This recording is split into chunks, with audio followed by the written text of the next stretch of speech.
I pray, O Lord God, total incomplete healing sa mga kapatid ko na may iba't ibang karamdaman. Nilalapit ko sila sa iyo, O aking Panginoon, para sa kanilang kagalingan. Alam ko, ikaw pa rin ang Panginoong Hesus na mapaghimala at naniniwala kami sa iyo, aming Panginoong Hesus, na ikaw pa rin ang Diyos na magpapakaling nothing is impossible to you.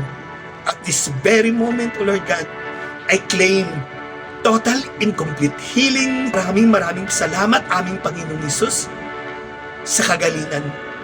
Maraming salamat at pinalaya mo kami.